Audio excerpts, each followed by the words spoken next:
Greetings and welcome to Magic with Tamala Farron. Today we're going to talk about the Fae and how to communicate and attract them. Now, growing up, as I did, my grandmother, my Mime, used to explain to me that the Fae helped you.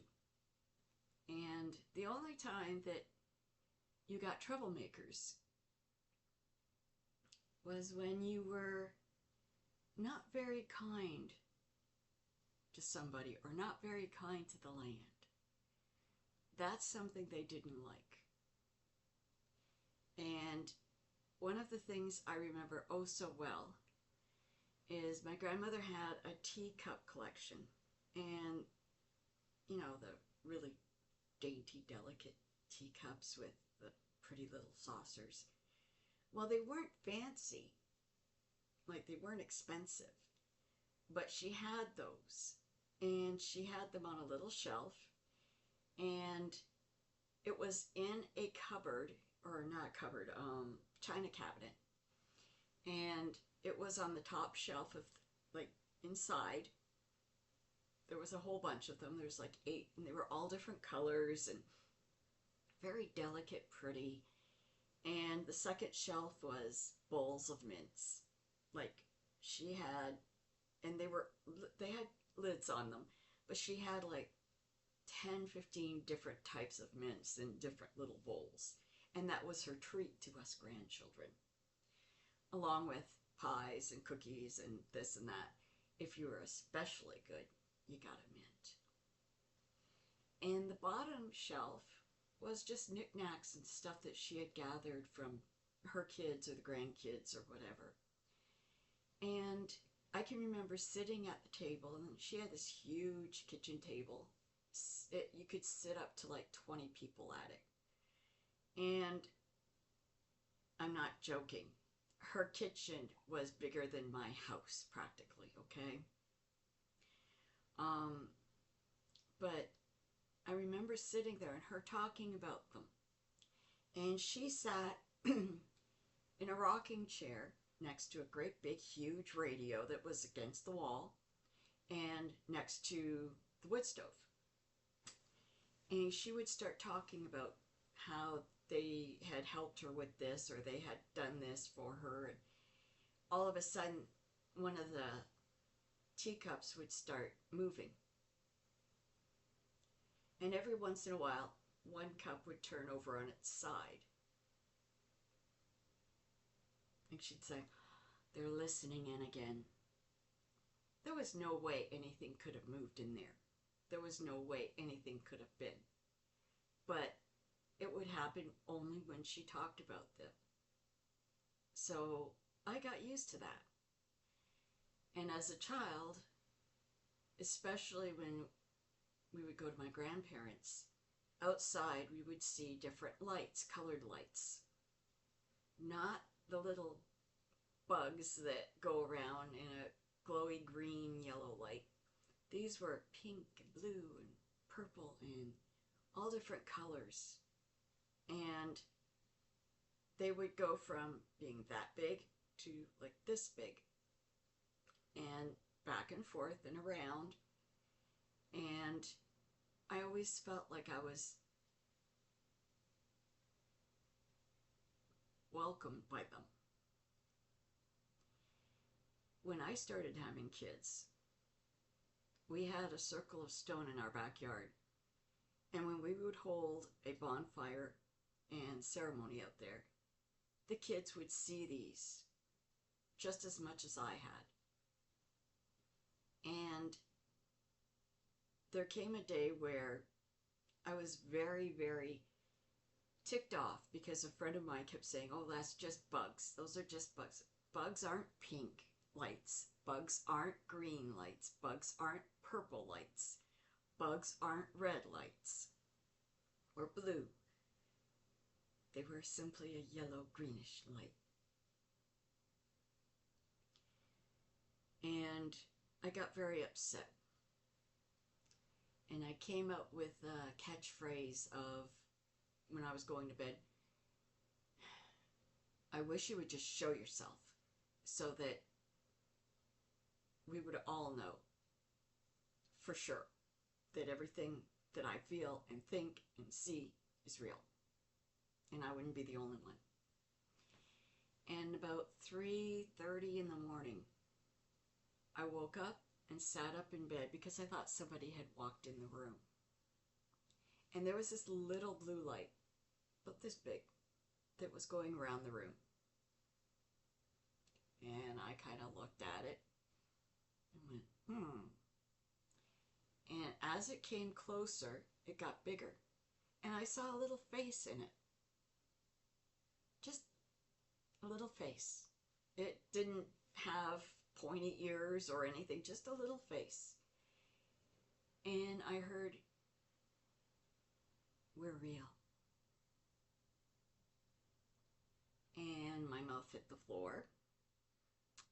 And my mama used to talk about them and how they spoke to her and how they came around her and they helped her in the garden. And this was the first time one had spoken to me. I didn't sleep much that night. Nope. I was up making tea. And one of the things that I've known over the years is to leave offerings.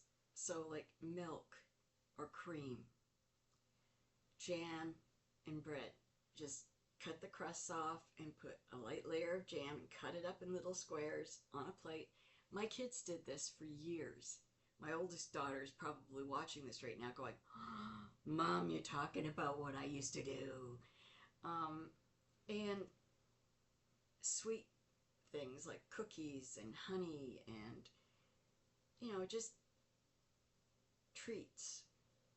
They love treats. They love sweetness. And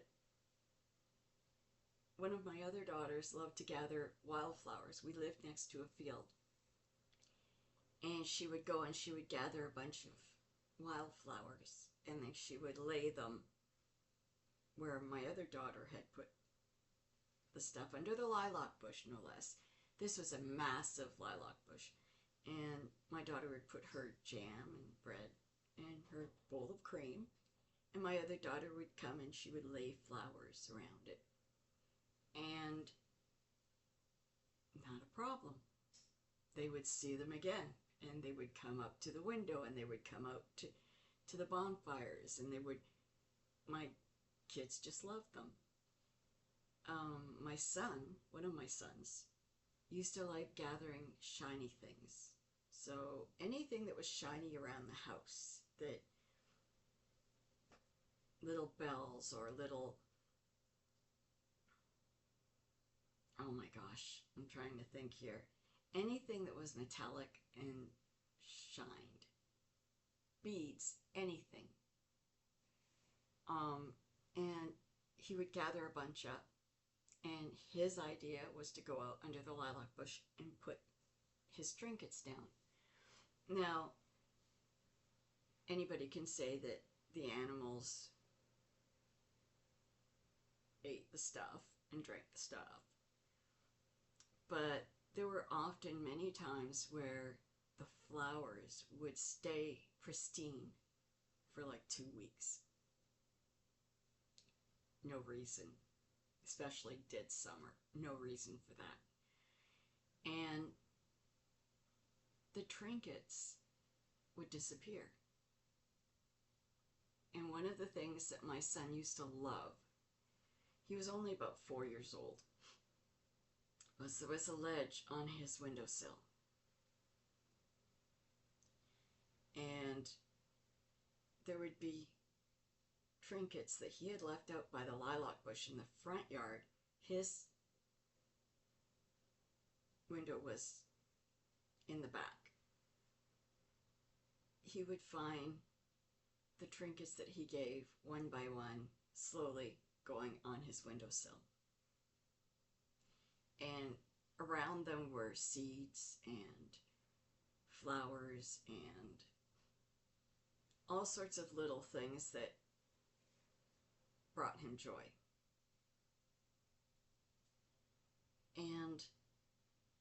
It was very simple, very innocent, and very sweet. Now, plants that attract them are like lilacs, anything to do with the forest and the wilderness, fields of wildflowers, oh, so beautiful.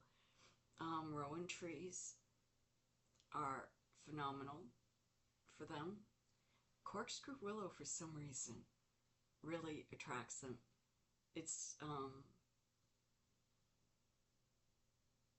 one of the strongest, I think.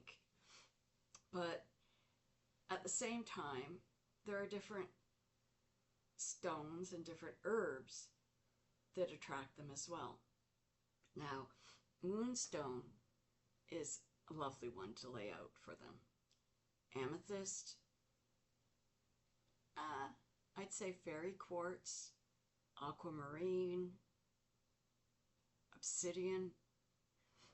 These are all connections. So if you leave, now you can buy them in little bottles. Hold on a second, I'll just show you what I mean. Where are you? Here we go. You can buy them in little bottles like this. Can you see that? They're all little stones in there. And what you can do is just open it up, put some on a plate with whatever treats you have as well, and lay it somewhere that you want them to be attracted to.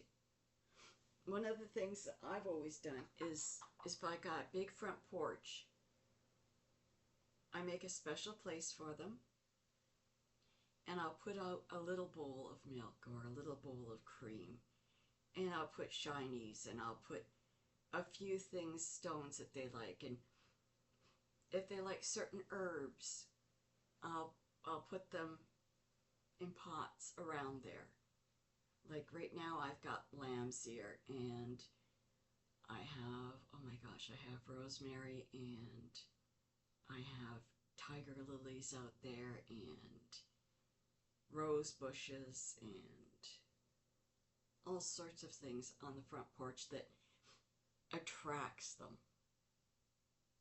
And I situate them out there. You can do this with all sorts of little gifts, if you will. Things that they might really like, even thimbles. Thimbles, that is a shiny that they tend to really, really like. This is not only being honorable and respectful, this is thanking them for helping you, thanking them for being around, protecting you, your family, and guiding you.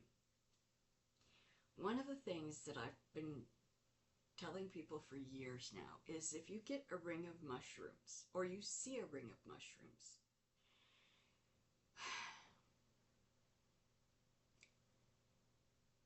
have enough respect to leave it alone. Have enough respect to honor them. You can leave an offering beside it. You know, maybe a small bouquet of flowers, or, you know, a bunch of cookies or something. But leave the mushrooms alone and don't go into their circle. Respect. Okay? Just respect. My kids have literally, they will be walking through a forest or walking through a park, and they'll see a ring of mushrooms, and they'll take pictures, or they'll give offerings, but they never touch them, and they never go inside. They respect. Even taking pictures sometimes is going over, but they'll respect, and they'll let them know, this is respect. I am honoring, I am explaining to people that if they see these beautiful rings of mushrooms, not to touch them. I am teaching them, and they let them know. It's as simple as that. There's so much that you can do. And I know a lot of people sit there and go, wow, you're right up there, dear. Out in left field. Yeah, I guess I am. Because as being a part of a magical community, that's a part of nature, a part of nature's spirits, a part of connection. It's all there. And it's something that we, especially as witches, need to connect. I mean, they're all throughout all different types of folklore. Even the indigenous people have fae-like creatures. It's not unheard of. So let's respect them. Let's honor them, respect them, and work with them. Simple as that. I hope that you've enjoyed this video, and I hope that you like the other ones coming up as well. Please click like and subscribe, and thank you kindly for dropping by. Blessed be.